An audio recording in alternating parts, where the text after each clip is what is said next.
Bonjour à toutes et à tous. Je vais commencer par un propos liminaire, des remerciements et des excuses.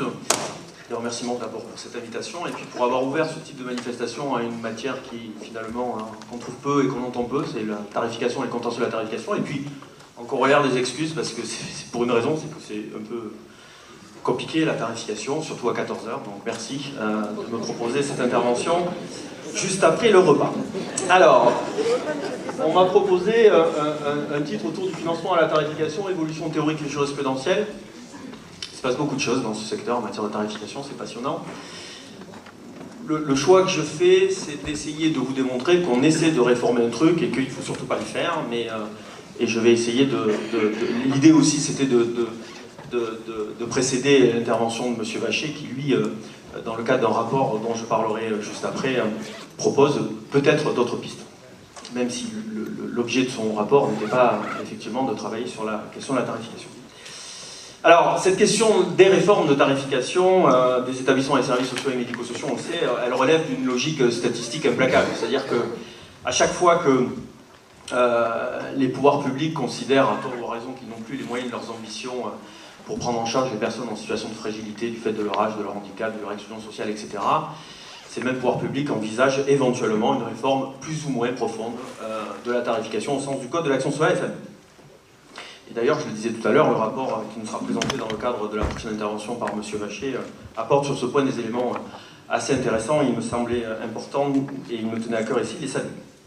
Alors c'est dans ce contexte d'ailleurs que la Direction Générale de la Cohésion Sociale a annoncé une réforme profonde de la tarification des établissements et services pour personnes en situation de handicap qui va durer 7 ans.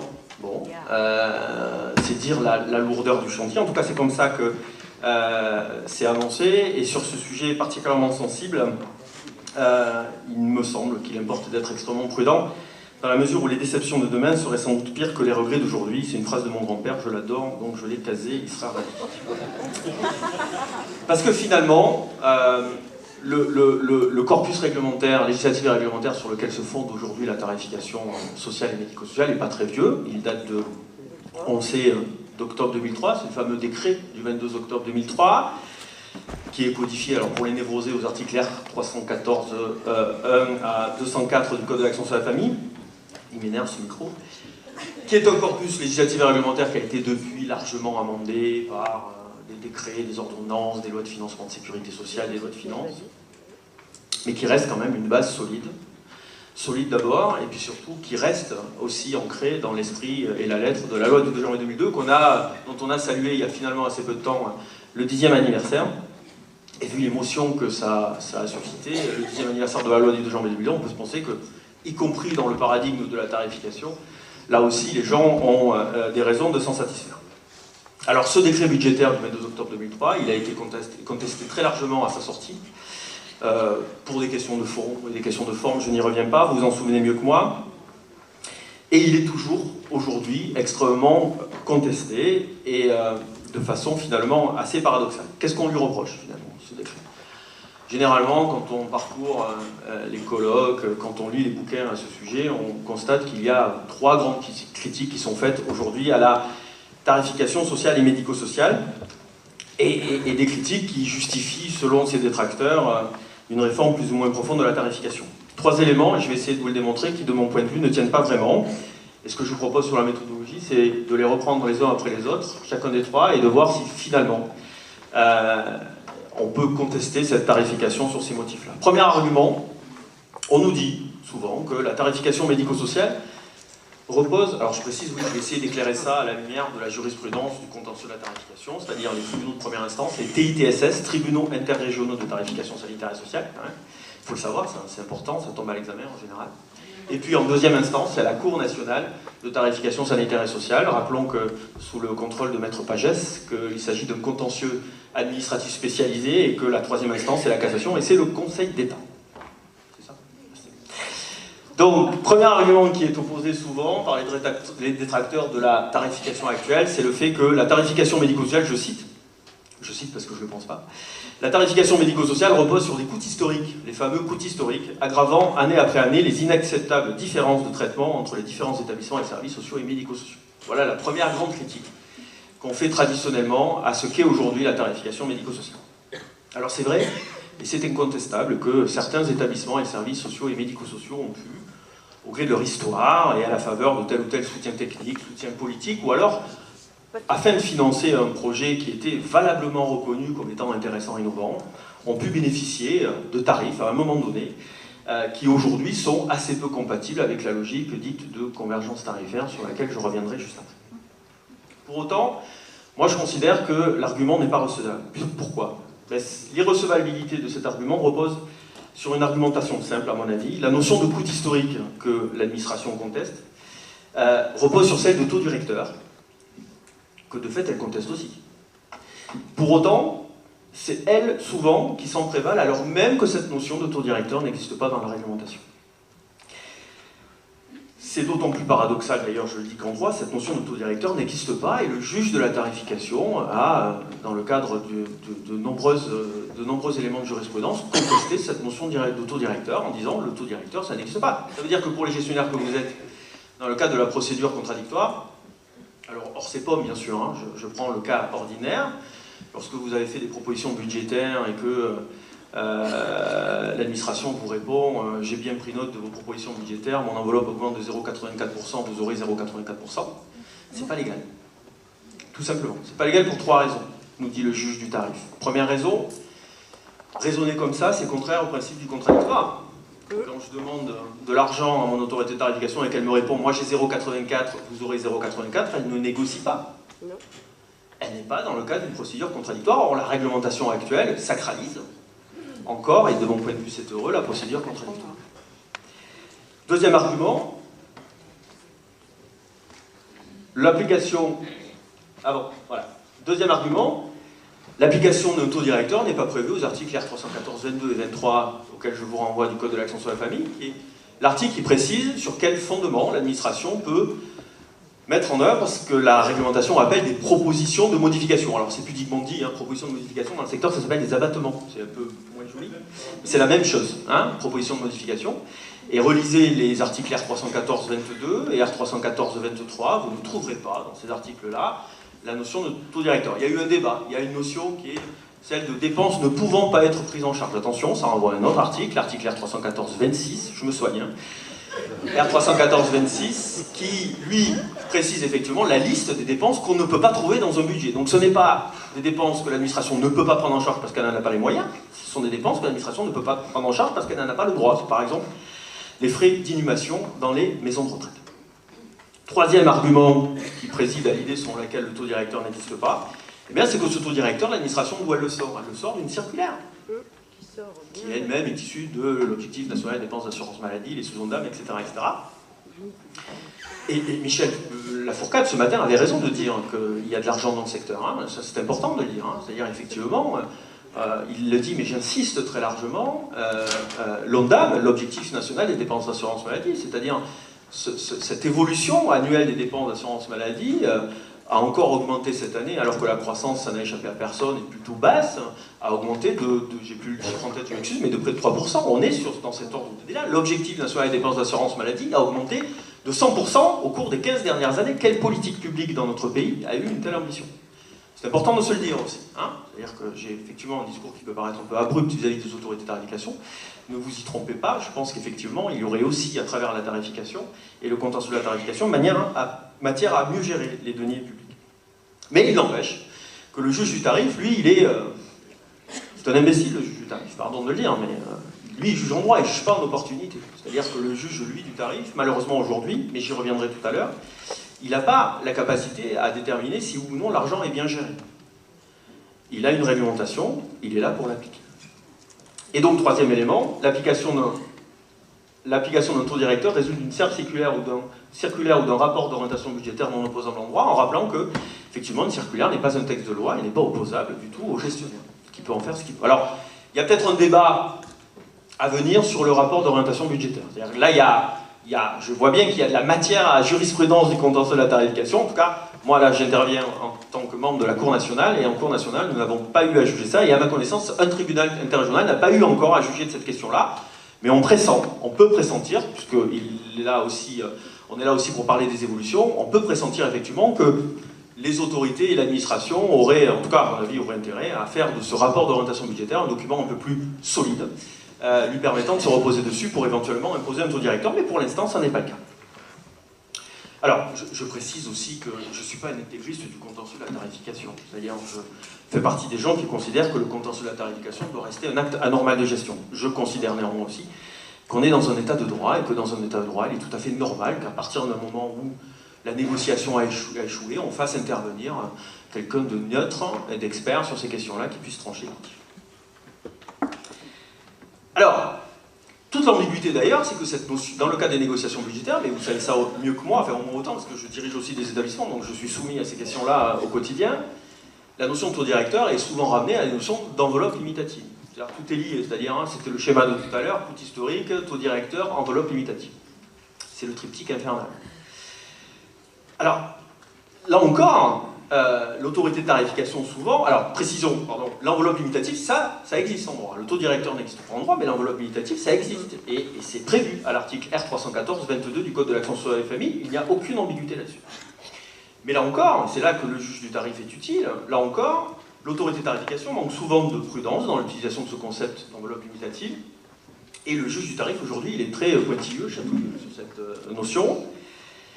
Alors, certes, le temps où le juge du tarif n'admettait les abattements pratiqués qu'au motif du caractère injustifié ou visiblement excessif des propositions budgétaires, autrement dit, le juge acceptait que l'administration vous procède à des abattements sur vos budgets dès lors que vous ne justifiez pas vos demandes ou qu'elles étaient clairement excessives, donc ce temps est révolu. L'administration aujourd'hui a beaucoup plus d'outils dans sa boîte à outils pour proposer des modifications, autrement dit, vous imposer des abattements. Néanmoins, le juge du tarif reste très vigilant sur cette notion d'enveloppe limitative, en reconnaissant que les abattements peuvent aussi être fondés sur l'incompatibilité des demandes avec le caractère limitatif de la dotation. C'est une décision de la Cour nationale de tarification sanitaire et sociale qui date de juin 2010, assez récente. Sous réserve néanmoins que la preuve de cette incompatibilité soit rapportée par l'autorité de tarification. Ça, c'est une autre décision de la Cour nationale qui, elle, date de mars 2009. En suivant ça, cette preuve, toutefois, ne peut résulter du seul constat que l'intégralité des crédits de la dotation a été allouée par le tarificateur.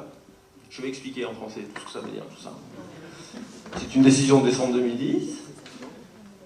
Tout ça dans un contexte où il appartient en effet à ce dernier d'établir en quoi la prévision budgétaire abattue rendait le dépassement de la dotation inéluctable. Alors ça veut dire quoi? Ça veut dire qu'aujourd'hui, dans l'état actuel de la jurisprudence, oui, une autorité de tarification peut, sur le seul fondement de l'enveloppe limitative, éventuellement justifier un abattement. Mais, en gros, elle doit, dans ce cadre-là, démontrer que c'est à cause de cet établissement-là qu'elle dépasse son enveloppe. C'est le fruit de ce qu'on appelle la jurisprudence ARH Île-de-France contre Hôpital Franco-Britannique. Ce qui est, vous l'avez compris, intellectuellement quasi impossible, sauf à considérer que l'établissement lui-même a, lui tout seul, dépassé l'enveloppe. Voilà. L'état de la jurisprudence est là, et donc je vous invite à relire vos arrêtés de tarification et vos rapports d'orientation budgétaire et à revoir cette notion de taux directeur sur ce sujet. En conclusion sur ce premier argument, et c'est tout le paradoxe, c'est qu'en appliquant aux procédures budgétaires une notion qui n'est pas prévue par la loi, c'est le taux directeur, ou qui est prévue mais mal appliquée, c'est l'enveloppe limitative, les autorités de tarification se trouvent elles-mêmes prises au piège des coûts historiques, et c'est sur le fondement de ces coûts historiques que les mêmes autorités de tarification nous disent qu'il faut réformer la tarification. Il y a là, à mon avis, un premier paradoxe qu'il me semblait utile de lever. Second argument, la tarification est une tarification a posteriori. Ça, on entend souvent aussi, c'est vrai d'ailleurs. Et cet argument consiste à considérer souvent que les autorités de tarification sont souvent donc mises devant le fait accompli lorsqu'un compte administratif leur est adressé au plus tard le 30 avril de l'année N+1, je vous le rappelle, avec maintenant des sanctions lourdes si vous ne respectez pas cette date, même si le compte administratif n'est pas un acte administratif, c'est un faux ami. Donc le compte administratif est adressé à l'autorité de tarification le 30 avril, il présente un déficit et le gestionnaire dit à l'autorité de tarification c'est cadeau, c'est pour vous, vous n'avez qu'à le reprendre. Et on peut comprendre très largement l'autorité de tarification qui se trouve un peu violentée dans cette affaire, puisqu'elle n'a rien demandé à personne, elle a fixé un tarif, le tarif est défait passé, c'est pour ça qu'il y a un déficit administratif, et on lui explique tout simplement qu'il faut le reprendre. Alors, Là encore, de mon point de vue, il s'agit d'un argument contestable, dans la mesure où ce type de situation, qui est certes fréquent et que je suis le premier à considérer comme étant regrettable, il me semble, moi, que les articles R314, 49 à 55 du Code de l'action sociale et famille donnent des outils à l'autorité de tarification pour régler ces questions-là. 2 points à ce titre méritent, à mon avis, d'être développés. Le premier point, c'est le fait que dans ce contexte, l'autorité de tarification a finalement tout intérêt à fixer la tarification des établissements et services sociaux et médico-sociaux, sous leurs compétences bien sûr, dès que possible. C'est-à-dire vite. C'est-à-dire au plus tard, 60 jours après la publication au journal officiel, par exemple, des enveloppes limitatives régionales répartissant, issues de la loi de finances lorsque je relève d'un ESAT, ou issues de la loi de financement de sécurité sociale lorsque je relève d'une masse ou d'un foyer d'accueil mécanisé, par exemple. Et ça renvoie à la question des arrêtés tardifs. C'est-à-dire que oui, l'administration a raison d'être en colère lorsque, à la fin de l'année ou en N+1, on lui soumet un quota administratif déficitaire et qu'on lui dit de le reprendre. Mais souvent, quand même, souvent, pas toujours. Souvent, ce compte administratif, il est déficitaire aussi parce que le gestionnaire n'a pas pu gérer valablement sa boutique parce qu'il a reçu son arrêté trop tardivement et que lui-même, à la fin de l'année, il se retrouvait avec un arrêté qui était largement insuffisant, en tout cas en décalage total avec ce qu'il avait demandé. Si cet arrêté, peut-être, on peut l'imaginer, s'il l'avait reçu en mars ou avril, il aurait pu bâtir un budget exécutoire beaucoup plus tôt, et un budget exécutoire équilibré, bien sûr, comme le prévoit la réglementation, un peu moins tardif, lui aurait permis, peut-être, s'il est compétent, ce qui n'est pas le cas de tous les gestionnaires, il faut aussi le dire, ça lui aurait permis, effectivement, d'être en meilleure situation de gestion. Donc il apparaît quand même clairement que, oui, on a un problème avec cette question-là, mais que souvent, l'origine de cette affaire, ce sont les arrêtés tardifs, et que l'administration, pour le coup, est assez liée à cette logique d'arrêté tardif, puisque c'est elle qui les prend, hein, il faut le rappeler. Second point, sur cette question-là, l'importance de l'article R314 ou 52 du Code de l'action sur la famille, qui est, de mon point de vue, le véritable danger pour le gestionnaire dans le cadre de la réglementation touchant à la tarification médico-sociale. Le pouvoir de réformation du résultat. C'est quoi ce pouvoir? C'est le cas où, à la réception du compte après ça. Ah, on l'a rien, désolé. Dans le cas d'un compte administratif, où à sa réception, l'administration est en droit, et elle a raison de prendre ce droit, de réformer le résultat, c'est-à-dire de prendre acte du résultat, mais de, grosso modo, faire son marché dans ce résultat, c'est-à-dire en exclure un certain nombre de dépenses qui lui paraissent, valablement, hors de proportion, ou injustifiées, ou hors de proportion avec le service rendu. Et là, vous êtes le gestionnaire, la dépense, elle a été faite. Hein. Je rappelle, on est en N+1. Hein. Donc l'arrêté comptable a été fait au 31 décembre de l'ADN, et l'administration, et elle est en droit de le faire, et je trouve qu'elle ne le fait pas assez d'ailleurs, elle va effectivement réformer le résultat, c'est-à-dire retravailler le résultat et dire, ben voilà, que dans un résultat de 100 000 euros objectivement réalisé, eh bien, il y a 50 000 euros qui relèvent d'une dépense qui n'avait pas lieu d'être. Donc le résultat n'est pas de moins 100 000 euros, il est de moins 50 000 euros. On a des cas où des gestionnaires pensaient être en déficit, et suite à la mise en œuvre du pouvoir de réformation de résultat, à qui l'administration a dit non, non, vous n'êtes pas en déficit, vous êtes en excédent. Et je vous reprends l'excédent d'ailleurs. Hein?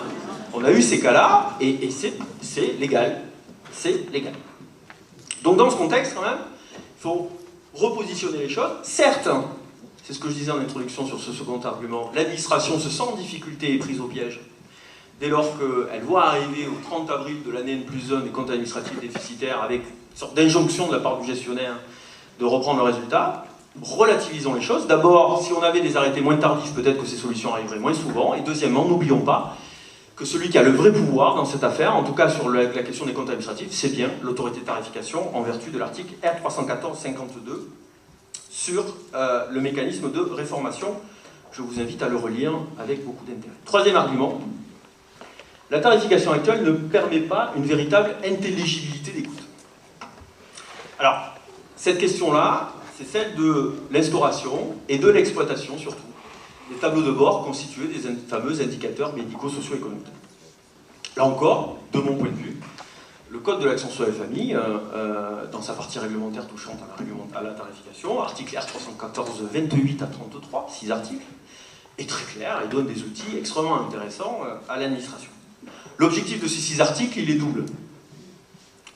il est, de façon ascendante d'abord, permettre des comparaisons entre les établissements et services sociaux et médico-sociaux, par la publication de résultats consolidés, agrégés au niveau départemental, régional et national. Et puis de façon descendante, il s'agit aussi de structurer la négociation budgétaire et de la faire reposer sur des éléments objectifs, tant quantitativement que qualitativement, et connus à l'avance. Et c'est là que le bât blesse, puisque les mêmes qui considèrent que la réglementation actuelle relative à la tarification ne leur permet pas de disposer de systèmes d'information fiables, sont ceux finalement qui, depuis 2009, ont un peu abandonné le traitement et l'exploitation de ces tableaux de bord prévus par la réglementation, parce que les gestionnaires, eux, ils remplissent les éléments. La question d'ailleurs qu'ils se posent souvent, c'est qu'est-ce qui en est fait? À quoi ça sert? Et là, effectivement, dans un contexte où, à ce stade, pour l'instant, l'ANAP, les travaux de l'ANAP, l'Agence nationale d'appui à la performance, donc l'ANAP bosse, elle bosse bien d'ailleurs, je trouve que les travaux de l'ANAP sont particulièrement intéressants. L'ANAP avance, pour l'instant, les travaux de l'ANAP n'ont pas de véritable valeur juridique. On peut penser que ça va venir. Il ne faut pas être une grande veine pour se dire qu'effectivement, les recommandations de l'ANAP vont prendre un peu plus de force, et de mon point de vue, sur le fond, ça me paraît assez légitime. Mais d'ici là, et depuis 2009, les autorités de tarification se seront, par leur propre inaction à ce sujet, privées d'un dispositif qui leur permettait, un dispositif pertinent et équilibré d'intelligibilité des coûts. Et ce constat, d'ailleurs, a été pointé par le rapport IGAS-IGF, coproduit par M. Vachet, selon des modalités qui font directement le lien avec la question du contentieux de la tarification, objet de mon intervention, puisque je me permets de citer le rapport qui précise que l'exploitation de ces indicateurs et leur publication nationale par arrêté tel que prévu à l'article R314-29 du Code de l'action sur les familles a été interrompue par la DGCS à compter de 2009, privant ainsi les autorités de tarification d'une référence permettant de justifier des abattements sur la base prévue à l'article R314-22, on en a parlé de cela, ce qui fragilise leur position en cas de contentieux de la tarification. Tout est dit. Mais là encore, il est vrai que les autorités de tarification manquent d'outils, mais il est vrai que la réglementation actuelle leur donne les outils. Et pour le coup, de mon point de vue, ça n'est pas un fondement sur la base duquel on peut changer la tarification, et on doit changer la tarification. Car en effet, le juge du tarif donne... Alors, le juge du tarif, lui, il a déjà été saisi sur ces éléments de comparaison de coûts entre établissements. Et là aussi, il donne son avis en considérant que si les prévisions budgétaires peuvent être abattues au terme d'une comparaison des coûts à la place d'une structure à l'autre dans la même catégorie au sens de l'article L312.1 du Code de l'action sociale et de la famille, voilà, c'est un arrêt de la Cour nationale de tarification sanitaire et sociale de mars 2009. Encore faut-il, nous dit le juge, qu'il soit démontré que les établissements et services médico-sociaux pris en comparaison délivrent effectivement des prestations comparables. Et c'est une jurisprudence qui date de novembre 2009.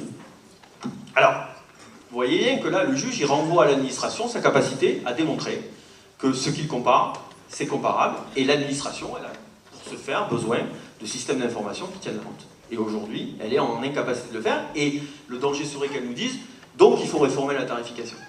Non, la tarification aujourd'hui prévoit 6 articles qui permettraient à l'administration d'utiliser effectivement ces éléments de comparaison de coûts. Alors, tous ces éléments-là, parce qu'il faut que j'arrête, tous ces éléments-là ne signifient bien sûr pas qu'il ne faut pas réformer la tarification médico-sociale. Cette tarification médico-sociale, elle est évidemment imparfaite.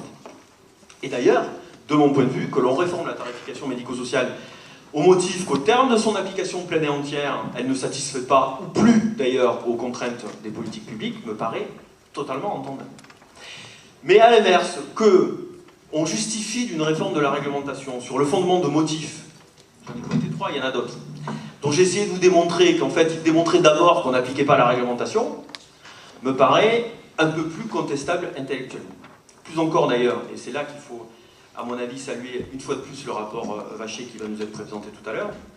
La question, de mon point de vue, est moins celle de la tarification que celle nécessitant un réel débat démocratique, et je pense qu'on ne va pas tarder à l'avoir, du type d'accompagnement que notre société souhaite proposer aux personnes fragiles et les moyens qu'on veut mettre en œuvre pour ce faire. Preuve, s'il était nécessaire, qu'il est primordial de toujours réformer la pensée avant de penser la réforme. Je vous remercie.